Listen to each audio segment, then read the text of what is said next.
सुप्रभात। उत्तराखंड में भी आपका स्वागत है। आपके साथ मैं हूं जीनत सिद्दीकी। शुरुआत करेंगे बुलेटिन की बड़ी खबर के साथ जो कि चमोली से आ रही है।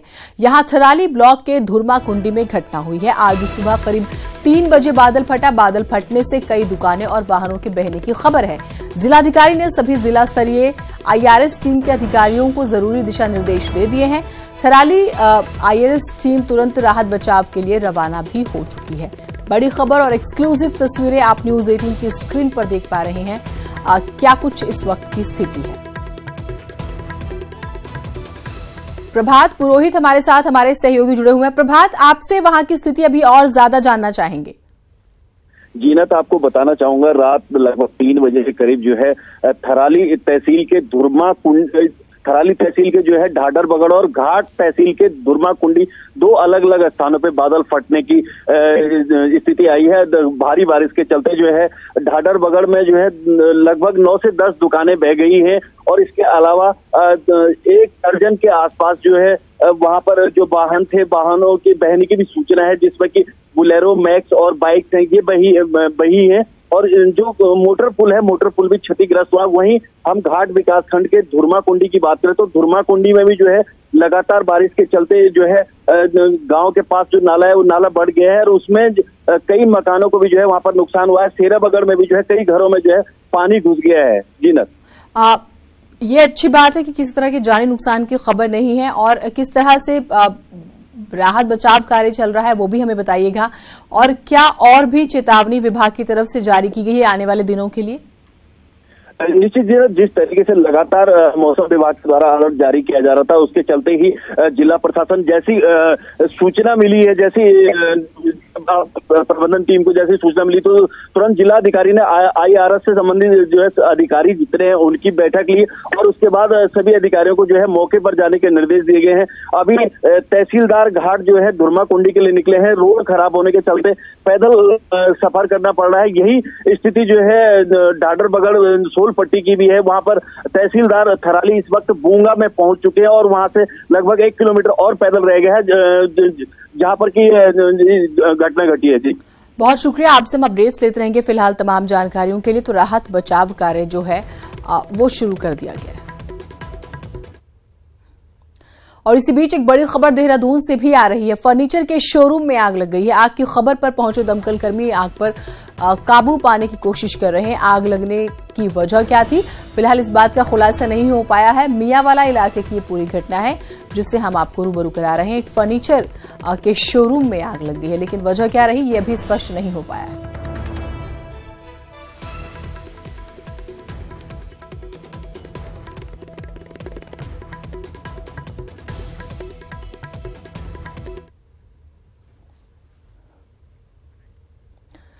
सत्ताईस जुलाई से कांवड़ मेला शुरू हो रहा है, जिसकी सुरक्षा और रूट प्लान सहित अन्य व्यवस्थाओं में पुलिस और प्रशासन तैयारियों में जुटा हुआ है। तो वहीं आज देहरादून की बात करेंगे। देहरादून में इंटर स्टेट पुलिस अधिकारियों की 14वीं अंतर्राज्यीय और अंतर इकाई की समन्वय बैठक होनी है आज। इस समन्वय बैठक में Uttar Pradesh, Himachal Pradesh, Haryana, Delhi, ITBP, SSB, railway police सहित इंटेलिजेंस के भी अधिकारी शरीक होंगे। इस बैठक में सभी राज्यों के पुलिस अधिकारी कांवड़ मेले में आने वाले कांवड़ियों की सुरक्षा व्यवस्था सहित उनके रूट्स प्लान पर चर्चा करेंगे। स्ट्रैटेजीज बनाई जाएंगी। इस बात पर भी ध्यान रखा जाएगा कि किसी भी प्रकार की अप्रिय घटना ना हो। इसके साथ ही समन्वय बैठक में अंतरिम सुरक्षा से लेकर बढ़ते अपराध और अपराधियों पर नकेल कसने के लिए भी आपसी तालमेल की बात की जाएगी।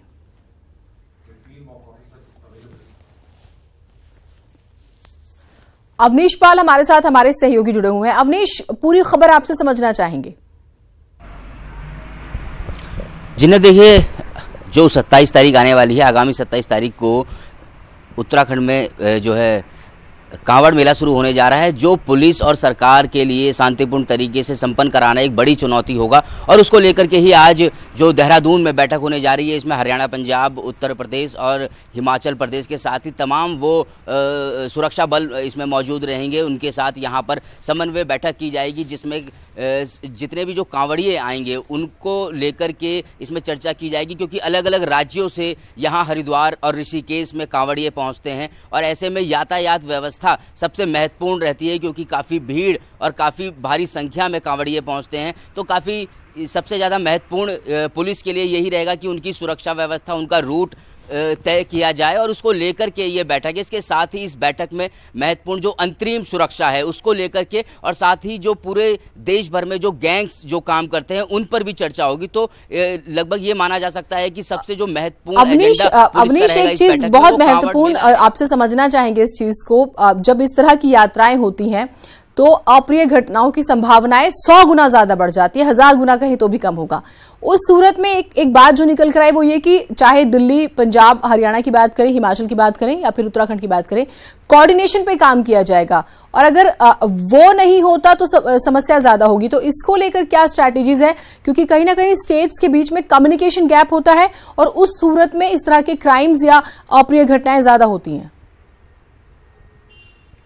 बिल्कुल जिन्हें देखिए ये बहुत महत्वपूर्ण भी है, क्योंकि जब कांवड़ यात्रा यहाँ पर चलती है तो सड़कों पर काफ़ी जाम लगता है और ऐसी स्थिति में पुलिस के लिए ये सबसे बड़ी चुनौती होती है कि कांवड़ यात्रा को सुचारू रूप से चलाया जाए। जिसमें जो दिक्कतें आती हैं वो यही वजह रहती है कि जो आपसी जो आसपास के जो लगे हुए जो राज्य हैं उनसे समन्वय नहीं हो पाता है और उसकी वजह से इस तरीके की दिक्कत आती है। हालांकि इसी समस्या से निपटने के लिए ये अंतर्राज्यीय जो इस तरह की जो बैठक है ये आयोजित की जा रही है। इसमें उन तमाम बिंदुओं पर चर्चा की जाएगी और आपसी समन्वय बैठाया जाएगा ताकि आगामी कांवड़ यात्रा को शांतिपूर्ण तरीके से निपटाया जा सके। जिन्नत, बहुत शुक्रिया आपका तमाम जानकारियों के लिए। तो ये बहुत जरूरी है कि आपस में तालमेल हो, सिर्फ प्रदेश में नहीं, अन्य जो राज्य हैं पड़ोसी उनमें भी, जिससे कि सब कुछ सही तरीके से हो पाए। प्रदेश में आज कोसी नदी के किनारे पौधारोपण कर मुख्यमंत्री त्रिवेंद्र सिंह रावत हरेला पर्व का शुभारंभ करेंगे। वन विभाग ने इसकी पूरी तैयारियां कर ली हैं। 15 जुलाई से 15 अगस्त तक मनाए जाने वाले हरेला पर्व के तहत वन विभाग इस बार 8 लाख पौधे लगाएगा। आज से शुरुआत हो रही है वैसे इसके तहत जो कोई भी स्वयंसेवी संस्थाएं या व्यक्ति इस दौरान पौधारोपण करेगा, वन विभाग उसे निःशुल्क रूप से पौधे उपलब्ध कराएगा। तो हरेला पर्व क्या है ये हम आपको बता रहे हैं और आज पौधारोपण किया जाएगा। एक अच्छी कोशिश है, इसकी सराहना होनी चाहिए और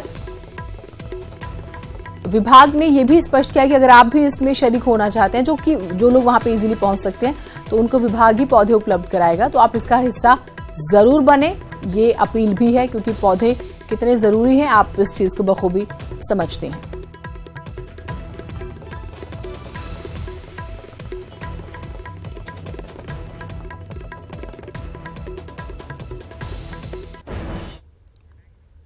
और अब बात सियासत की कर लेते हैं। बीएसपी नेता मोहम्मद शहजाद को बीजेपी से मोहब्बत करना भारी पड़ गया, उन्हें फिर से पार्टी से निकाल दिया गया। बसपा ने मुख्यमंत्री त्रिवेंद्र सिंह रावत और उनके सहयोगियों को अपने यहां पूर्व नियोजित कार्यक्रम में बुलाया। उन्होंने शहजाद ने पार्टी के साथ विश्वासघात के तौर पर पार्टी ने उनके स्टेप को लिया और उसके बाद उन्हें पार्टी से बाहर का रास्ता दिखा दिया गया।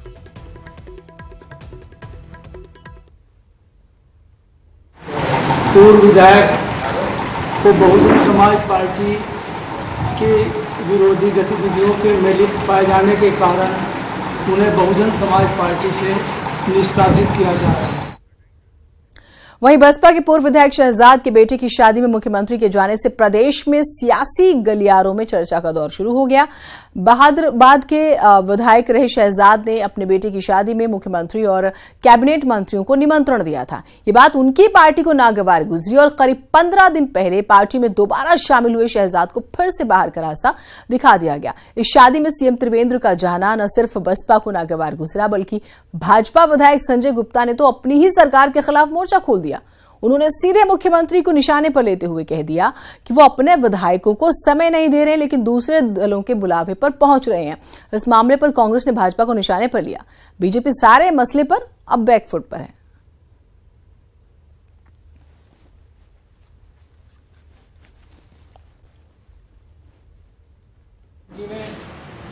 शहजाद जी को पार्टी में लेने का काम किया, लेकिन 10-15 दिन के अंदर ही फिर इस तरह की हरकत करने का काम किया, जिससे ये लगता है कि बहुजन समाज पार्टी का नाम मोहम्मद शहजाद जी भारतीय जनता पार्टी के लिए काम कर रहे हैं। तो अगर उनको भारतीय जनता पार्टी का ही काम करना है तो उनको मेरा मानना है कि बहुजन समाज पार्टी में नहीं आना चाहिए। आज उनके विधायक संजय गुप्ता जी के बयान से एक बात तो साफ हो गई कि भाजपा के अंदर सब कुछ ठीक ठाक नहीं चल रहा है। और पहले दिन से हम एक बात कहते आए हैं कि प्रचंड बहुमत होने के बावजूद विधायकों की कोई हैसियत भाजपा के अंदर नहीं रह गई है, विधायकों की कोई सुनवाई नहीं है। साफ तौर पर संजय गुप्ता जी ने ये आरोप मुख्यमंत्री जी पर लगाए हैं कि 2 सम्मेलन इससे पहले आयोजित किए गए हरिद्वार के अंदर और जिसके लिए मुख्यमंत्री जी ने समय नहीं निकाला, और अब शादी में मुख्यमंत्री जी शरीक हुए हैं तो कहीं ना कहीं उनको चोट लगी है, उनकी भावनाओं को चोट लगी है। एक सामाजिक तरीका है कि कोई एक पूर्व विधायक है, हमारे विधानसभा में उत्तराखंड में पूर्व विधायक रहे शहजाद जी, उन्होंने अपने पारिवारिक समारोह का निमंत्रण दिया तो मुख्यमंत्री जी उस निमंत्रण पर वहां गए। तो हो सकता है विधायक जी को थोड़ा लगा होगा कि शायद साहब हमारे विरोधी हैं, मुख्यमंत्री जी ने तवज्जो दे दी, इससे थोड़ा बहुत उनको लगा होगा कि उनको कोई राजनीतिक नुकसान हो जाएगा, या उनको ये लगा होगा कि साहब एक प्रकार से मेरा महत्व कम हो जाएगा। तो कई बार उस आधार पर रिएक्ट करते हैं, इसमें कोई बहुत ज़्यादा कोई बात नहीं है। प्रदेश में अतिक्रमण हटाने का मामला आज सुप्रीम कोर्ट जाएगा। राज्य सरकार सुप्रीम कोर्ट में अपना पक्ष रखेगी। बारिश में पैदा हो रही आपदा जैसी स्थिति, अतिक्रमण हटाने की समय सीमा बढ़ाने की मांग की जाएगी। नैनीताल हाईकोर्ट के आदेश पर चल रहा है अभियान। तो प्रदेश में अतिक्रमण हटाओ अभियान चल रहा है, लेकिन सरकार का कहना है, सरकार अपना पक्ष रखेगी कोर्ट में। उनके मुताबिक क्योंकि बारिश हो रही है और अभी जो है लोगों को निकालना, लोगों की समस्याएं ज्यादा बढ़ जाएंगी, इस सूरत में थोड़ा सा वक्त दिया जाए।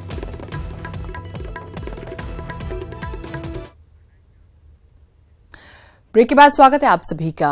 अब सवाल ये कि क्या आप यकीन करेंगे, एक नर्सिंग होम में 2 परिवारों के साथ एक जैसी घटना घटे और उसका अंजाम भी एक जैसा हुआ हो। देहरादून के वैश्य नर्सिंग होम में बच्चा बदलने का मामला उलझता जा रहा है। रिपोर्ट देखिए आप। नर्सिंग होम या डेथ होम, सवालों के घेरे में वैश्य नर्सिंग होम। क्यों बच्चा दफनाने जाते हैं कर्मचारी, क्यों गायब होते हैं बच्चों के शव। औलाद की मौत का दर्द क्या होता है, ये कोई उस परिवार से पूछे जिसने इस दर्द को झेला हो। देहरादून के गौरव आहूजा वैश्य नर्सिंग होम गए तो थे बच्चे की जान बचाने, लेकिन लौटे तो बच्चे का शव लेकर, और बच्चे को जब दफनाया तो उसका शव भी नहीं मिला। मामला इसी 9 जुलाई का है, लेकिन क्या आप यकीन करेंगे कि ऐसी ही घटना जून 2015 में 3 साल पहले रुड़की के संजय पाठक के साथ हुई। कहने लगे कि आपको जो है क्रीमेट करने की टेंशन ना लो, हमारा एम्प्लॉय आपके साथ जाएगा। उन्होंने एक को बुलाया, उसका नाम विक्की था, और वो अंदर से ही वो खुदाई करने के सारे वो औजार लेके आया, वो हमारे साथ गया और हमने वहाँ पे उसको इन्होंने बच्चा दफनाया, वहीं आपका बच्चा दफनाया? हाँ जी, एक ही जगह पे। जो मेरे देहरादून में रहते हैं, मैंने बोला भैया कि 3 दिन आप दूध चढ़ा के आना। तो जब वो नेक्स्ट डे वहाँ गए तो वहाँ से डेड बॉडी गायब थी। नवजात बच्चों की मौत का दर्द झेल रहे गौरव और संजय की बातें एक जैसी हैं। ये सिर्फ इत्तेफाक नहीं हो सकता, एक जैसी दोनों घटनाएं कई सवालों को जन्म दे रही। हमने तो झेल लिया जैसे झेलना था।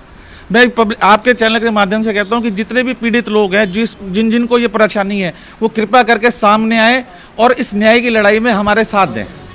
वैश्य नर्सिंग होम में जो कुछ हुआ वो हैरान करने वाला है। अब दोनों परिवारों ने पुलिस की कार्य प्रणाली पर भी सवाल उठा दिया है और मांग सीबीआई जांच की है। इसकी सीबीआई जांच होनी बहुत जरूरी है, वरना पुलिस इस मामले को दबा देगी, क्योंकि ये बहुत बड़ा रैकेट है। और इस यहाँ पर जो डॉक्टर हैं उनके पास पैसे की कोई कमी नहीं है। वो पैसे से पुलिस को या जो भी हमारे सबको पैसे दे के वो उनको खिला के केस बंद कराने की पूरी कोशिश करेगी। इस पूरे मामले में वैश्य नर्सिंग होम ने चुप्पी साध रखी है। ऐसे में बड़ा सवाल यही है कि क्या सच सामने आ पाएगा। वैश्य नर्सिंग होम की जो तस्वीर है वो विभत्स है, खतरनाक है और भयंकर है। सवाल ये है कि पिछले 3 साल पहले भी इसी तरह का केस होता है और 3 साल बाद भी इसी तरह का केस, उसी तरह बच्चा दफनाया जाता है, फिर बच्चे की लाश वहां से गायब होती है। तो आखिर क्या इसके पीछे कोई बड़ा रैकेट है? और अब देहरादून पुलिस के लिए सबसे बड़ी चुनौती यह है कि वैश्य नर्सिंग होम के पीछे की सच्चाई वो दुनिया के सामने लाए, और जो ये आरोप लगाए गए हैं और जो शिकायतें दर्ज की गई हैं, अब तक उन पर कोई बड़ी कार्रवाई क्यों नहीं की गई है।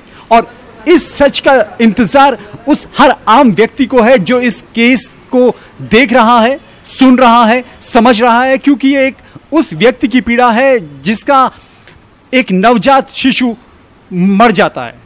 कैमरा पर्सन मोहित पोखरिया के साथ दीपांकर भट्ट, न्यूज़ 18 देहरादून। बढ़ते हैं आगे। एम्स ऋषिकेश में भर्ती स्वामी ज्ञान स्वरूप सानंद का अस्पताल में भी अनशन जारी है। स्वामी सानंद का कहना है कि जब तक मांग पूरी नहीं हो जाती अनशन खत्म नहीं करूंगा। बता दें कि स्वामी ज्ञान स्वरूप मात्र सदन में गंगा की स्वच्छता, निर्मलता और अविरलता के लिए केंद्र सरकार के खिलाफ मात्र सदन में आमरण अनशन पर बैठे हैं, लेकिन हालत खराब होने पर पुलिस उन्हें सदन से हटाकर एम्स ऋषिकेश में भर्ती कराती है। मांग मेरी ये है कि एक गंगा भक्त परिषद गठित हो जिसके अंदर ऐसे लोग हों जिन्होंने गंगा जी के लिए काम किया है और वो गंगा जी में खड़े होकर शपथ लें कि हम जो भी कहेंगे करेंगे वो ऐसा होगा जिससे गंगा जी को रत्ती भर भी हानि ना हो। उधर देहरादून में 11 जुलाई को ही बारिश के बाद से शहर में 6 दिन बाद भी बिजली आपूर्ति नहीं हो रही। कई घंटे बिजली गुल होने से लोगों की दिक्कतें बढ़ रही हैं, पानी तक नहीं मिल रहा। यूपीसीएल पूरे शहर में बिजली सुचारू करने के लिए 2-2 घंटे बिजली कटौती की बात करता है, लेकिन लोगों का कहना है कि 6-6 घंटे बिजली कटौती हो रही है।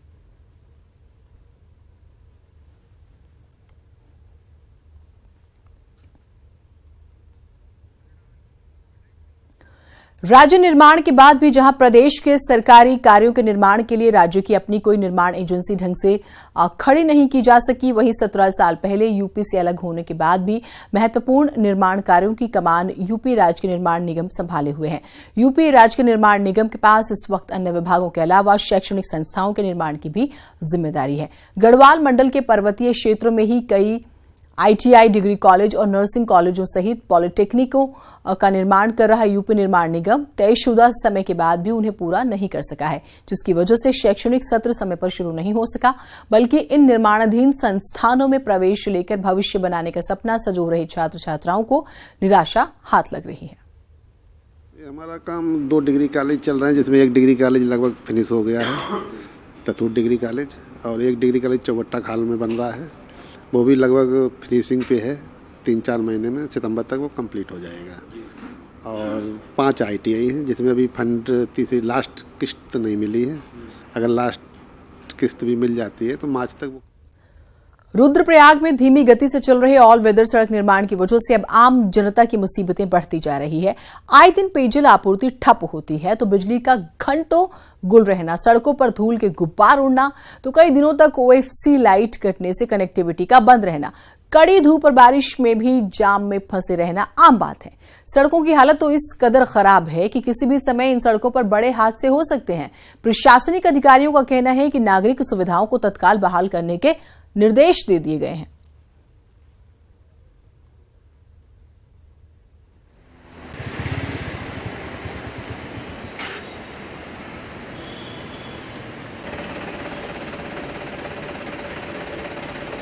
उत्तराखंड जल विद्युत निगम की चीला परियोजना 13 जुलाई से अभी तक उत्पादन नहीं दे रही है। पावर हाउस में पानी का रिसाव जारी है और तकनीकी टीम पावर हाउस में आई खराबी को ढूंढने में लगी है। फिलहाल अगले कुछ दिनों तक परियोजना में उत्पादन शुरू होने की उम्मीद नहीं है। पहले ही प्रदेश को प्रतिदिन 144 मेगावाट बिजली का नुकसान हो रहा है।